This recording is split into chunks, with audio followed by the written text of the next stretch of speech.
அது ஒரு அழகான ஊரு. அங்க ராமையா லட்சுமி தம்பதிகள் அவங்க பிள்ளையான சிவா கூட வாழ்ந்துகிட்டு இருந்தாங்க. அவங்களுடையது ஒரு விவசாய குடும்பம். சிவாவுக்கும் பட்டணத்து பொண்ணு சீதாவுக்கும் கல்யாணம் நடந்துச்சு. சீதாவோட பிறந்த வீடு பணக்கார வீடு. ஒரு நாள் காலையில விடியும் போது லட்சுமி அம்மா எழுந்திருச்சு வீட்டு வாசல பெருக்கிக்கிட்டு இருக்கும் போது அப்பதான் சீதா எழுந்திருச்சு வெளியில வந்தா. சிவா, வயலுக்கு கிளம்பிட்டியாப்பா? உனக்கு சாப்பாடு கட்டி வச்சிருக்கேன், வெயிலு ஏறதுக்கு முன்னாடியே சாப்பிட்டுடுப்பா. சரிம்மா. அப்பா எங்கம்மா? அவரு காலையிலேயே போயிட்டாருடா. உன்னதான் கொஞ்ச நேரம் கழிச்சு வர சொல்லி சொன்னாரு. இந்நேரத்துக்கு அவர் வேலையை முடிச்சிருப்பாரு. ஐயோ, என்னம்மா சீதா, எதுக்கு வெயில எழுந்திருச்ச? இன்னும் கொஞ்ச நேரம் படுக்கலாம்ல? அத்த, கல்யாணமாகி 1 மாசம் ஆச்சு, இன்னும் என்ன சும்மாவே உட்கார சொல்றீங்களே? பட்டணத்துல வீட்டுல வேலை செய்ய வேலைக்காரங்க இருக்காங்கதான், ஆனா இங்க இந்த குடும்பத்துல நானும் ஒருத்தி தானே.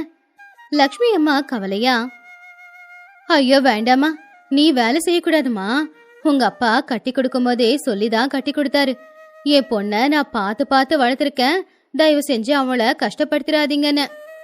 அத்தை, எங்க அப்பா அப்படி சொல்லிருக்காருன்னா அது அவர் என் மேல வச்சிருக்கிற பாசம். ஆனா நான் ஒரு குடும்பத்துக்கு வாக்குப்பட்டதுக்கு அப்புறம் அந்த குடும்பத்துல என்ன இருந்தாலும் அதுல நானும் தானே கலந்துக்கணும். நீங்களே தனியா எத்தனை நாளைக்கு எல்லாம் செய்வீங்க? அம்மா, சீதா ரொம்ப நல்ல பொண்ணு, அவ எல்லாத்தையும் கத்துக்கிறேன்னு சொல்றா, ஏன் தடுக்கற? அப்படி இல்லடா, நான் பாட்டுக்கு வேலை கொடுத்த பாவம் அந்த பொண்ணுக்கு கோவம் வந்து அந்த பொண்ணு போயிடுச்சுன்னா ஊஜனங்க என்ன சொல்லுவாங்க? அத்தை, என் உசுரே போனாலும் இந்த வீட்டை விட்டு நான் எங்கேயும் போக மாட்டேன்.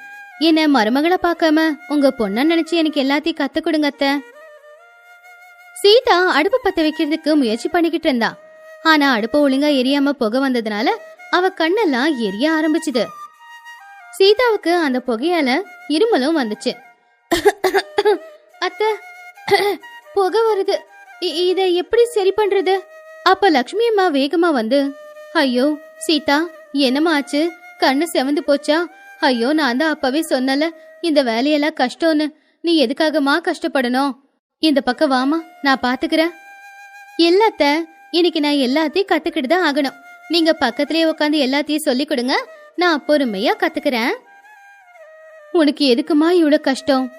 அத்தை, கஷ்டம் இல்லாம வாழ்ற வாழ்க்கையெல்லாம் ஒரு வாழ்க்கையே இல்ல. எப்பவுமே எல்லா வேலையுமே கத்துக்கணும் அப்படிங்கிறது தான் என்னுடைய எண்ணம். நீங்க சொல்லிக் கொடுங்க அத்தை, எல்லாத்தையும் கத்துக்கிற தைரியம் எனக்கு இருக்குல்ல. உனக்கு ரொம்ப நல்ல மனசுமா. இவ்வளவு பணக்காரிய பிறந்தும் இவ்வளவு பணிவு எப்படி வந்துச்சு? உங்க அப்பா கொடுத்த வரதட்சணை பார்த்து நான் ரொம்ப பயந்து போயிட்டேன். எங்க நீ எங்களை மட்டமா நடத்துவியோ அப்படின்னு. பணம் இன்னைக்கு இருக்கும், நாளைக்கு போயிடும் அத்தை. ஆனா மனுஷங்களுக்கு நடுவுல இருக்கிற கௌரவமும் பாசமும் என்னைக்குமே போகாது அப்படிங்கிறது தான் என்னுடைய நம்பிக்கை. மதியம் 12 மணி இருக்கும். சூரியன் நெருப்ப அள்ளி கொட்டிக்கிட்டு இருந்தான். வயல்ல ராமையா சிவா 2 பேரும் கஷ்டப்பட்டு வேலையை செஞ்சுக்கிட்டு இருக்கும் போது சீதா கூடையில சாப்பாடு கொண்டு வந்தா. அத தூரத்துல இருந்து பார்த்த ராமையா, ஐயோ, என்னம்மா சீதா, இந்த வெயில நீ ஏமா வந்த? சீதா கூடையை இறக்கி வச்சு, மாமா சாப்பிடுற நேரம் ஆச்சுல, நீங்க சாப்பிட வேண்டாமா? அதனாலதான் உங்களுக்கு சாப்பாடு கொண்டு வந்தேன். நீ ஏன் சீதா வந்த? இந்த வரப்புல உனக்கு கால் வச்சு நடக்க தெரியுமா? கால் வழுக்குனா பிரச்சனை. என்னங்க, என்னை பத்தி கவலைப்படாதீங்க. வயல்ல இறங்கி நானும் வேலை பாக்குறேன். வயல்ல மூளையில நிறைய களிச்செடிங்க இருக்கு, அது எல்லாத்தையும் பிடுங்கி போடலையா? இல்லம்மா, நேரம் கிடைக்கல, அதான் அத அப்படியே விட்டு வச்சிருக்கோம். அப்படி விட்டுட்டா எப்படி மாமா? தண்ணி வீணா தானே போகும். சீதாவை கட்டிக்கிட்டு இருந்த புடவைய தூக்கி சொருகிக்கிட்டு ஒரு மண்வெட்டியை எடுத்துக்கிட்டு போய் அங்க இருக்கிற களிச்செடி எல்லாத்தையுமே புடுங்கி போட்டான். ராமையா பாத்துட்டமா, ஐயோ சீதா, நீ எதுக்கம்மா இந்த வேலையெல்லாம் செஞ்சுக்கிட்டு? அதனால என்ன மாமா, இந்த பூமி தாய் தானே நமக்கு எல்லாத்தையும் கொடுக்கறா. அப்படி இருக்கும்போது ஒரு தாய்க்கு சேவை செய்ய வேண்டியது பொண்ணா என் கடமை தானே. ராமையா ரொம்ப பெருமையா, சிவா, நம்ம வீட்டுக்கு வந்திருக்கிறது மருமக இல்லடா, மகாலட்சுமி. மகாலட்சுமி தான் வந்திருக்கா. ராத்திரி எல்லாரும் சாப்பிட்டு உக்காந்துக்கிட்டு இருந்தாங்க. விளக்கோட வெளிச்சத்துல ராமையா முகத்துல ஒரு கவலை தெரிஞ்சுது. இந்த வருஷம் நெல்லு பயிரிடலான்னு பார்த்தா தண்ணியும் இல்ல, கரண்ட்டும் எப்ப வரும்னு தெரியல. மாமா, என்கிட்ட இதுக்கு ஒரு வழி இருக்கு.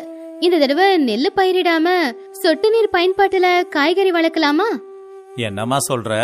இது என்னன்னு எங்களுக்கு ஒண்ணுமே புரியலையே. அது ஒண்ணும் இல்ல மாமா, எனக்கு கொஞ்சம் விவசாயம் தெரியும். நிறைய புத்தகத்தையும் நான் படிச்சிருக்கேன். இங்க சிகப்பு மண்ணு அதிகம் இல்லையா? இதுல மல்லி செடி, மிளகா செடி, தக்காளி செடி இதெல்லாம் நல்லா விளையும். தண்ணியும் அதிகமா தேவைப்படாதான். ஆனா நம்ம ஊர்ல எல்லாரும் நெல்லதனமா பயிரிடுவாங்க. நாம புதுசா இப்படி பண்ணா ஊர்க்காரங்க சிரிச்சாங்கன்னா, யாரோ சிரிக்கிறாங்கன்னு நாம நஷ்டமாக முடியாது இல்லையா அத்தை? விளைச்சல் வந்ததுக்கு அப்புறமா அத பார்த்து சிரிச்சவங்களே ஆச்சரியப்படுவாங்க.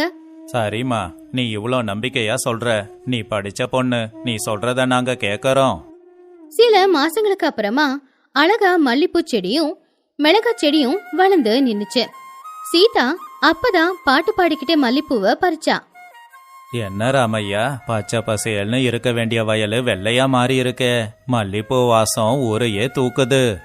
ராமையா பெருமையா, இதுக்கு காரணம் என் மருமக தான். அவ தான் ராத்திரி பகலா கஷ்டப்பட்டு எங்களுக்கு நிறைய புது விஷயங்களை சொல்லித்தாரா. அப்போ சிவா அங்க வந்து, ஆமாங்க ஐயா, இப்ப நல்ல லாபம் கிடைக்குது. நெல்லு போட்டிருந்தா இந்நேரம் எங்களுக்கு நஷ்டமாயிருக்கும். அப்போ லக்ஷ்மி அம்மா பெருமையா, பாத்தியாமா, ஊருக்காரங்க எல்லாரும் உன்னை பாராட்டுறாங்க. உனக்கு எந்த வேலையும் தெரியாதுன்னு உன்னை அமைதியா இருக்க சொன்ன. அதுக்கு இப்ப நான் வெக்கப்படுறேன். உண்மையிலேயே நீ ரொம்ப புத்திசாலிமா. அத்தை, இது எல்லாத்துக்கும் காரணம் நீங்க தான். நீங்க என்ன நம்புனீங்க, நான் செஞ்சேன். சாயந்தரம் சூரியன் மறையிற நேரத்துல எல்லாரும் வாசல்ல உட்காந்துக்கிட்டு பணத்தை எண்ணிக்கிட்டு இருந்தாங்க. சீதா, இந்த தடவை வந்த வருமானத்துல என் கடன் எல்லாத்தையும் தீர்த்துட்டமா. இனி ₹1 நாம யாருக்கும் கடன் தர வேண்டியதில்ல. ரொம்ப சந்தோஷமாமா. இந்த பணத்துல நம்ம பக்கத்து வயலையும் விலைக்கு வாங்கிடலாம். எப்பவுமே குடும்பத்துக்காக மட்டுமே தான் யோசிப்பியாமா? எல்லாரும் பணம் வந்துச்சுன்னா புடவை நகைன்னு கேட்பாங்க. ஆனா நீ குடும்பத்துக்காக பூமியை வாங்கலான்னு சொல்ற. சீதாவோட நல்ல குணம்தான் அவளுக்கு உண்மையான நகைமா. அத்த, உங்க வீட்டுக்கு நான் மருமகளா வரப்போறேன் அப்படின்னு என்னைக்கு தெரிஞ்சதோ அன்னைக்கே இந்த கிராமத்துக்கு ஏத்த பொண்ணா என்ன நான் மாத்திக்க ஆரம்பிச்சிட்டேன். இந்த கிராமத்துக்கு வந்து 4 மாசமா நான் உங்க எல்லாரு கூடவும் சேர்ந்து வாழ்ந்துகிட்டு இருக்கேனே. எந்த வாழ்க்கைதான் அத்தை எனக்கு உண்மையிலேயே ரொம்ப பிடிச்சிருக்கு. சந்தோஷமா. ஆனா அடிக்கடி நீ படுற கஷ்டத்தை பார்த்தா எனக்கு கவலையா இருக்குமா.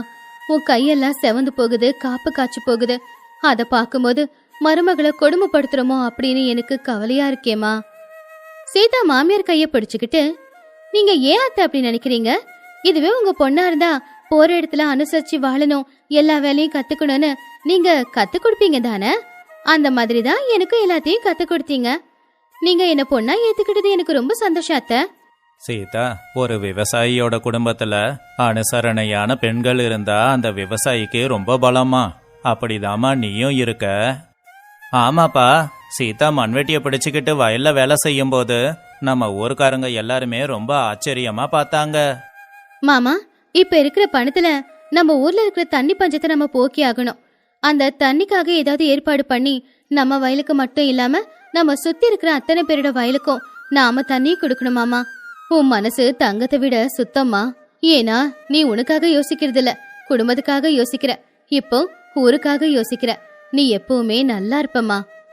ஆமாமா, ஒவ்வொரு வீட்டிலையும் உன்ன மாதிரி ஒரு பொண்ணு இருந்தா போதும், அந்த வீடு சொர்க்கமா மாறிடும். பணக்கார வீட்டு பொண்ணுங்க திமிரா இருப்பாங்கன்ற எண்ணம் என்னை விட்டு போயிடுச்சு. நீ ரொம்பவும் நல்ல குணம் இருக்கிற பொண்ணு. அப்படி சீதா பிறந்தது பணக்கார வீட்லயா இருந்தாலும் கூட அவ வாக்கப்பட போற வீட்டுக்கு ஏத்தாப்ல தன்னை தானே மாத்திக்கிட்டு உழைக்க ஆரம்பிச்சா.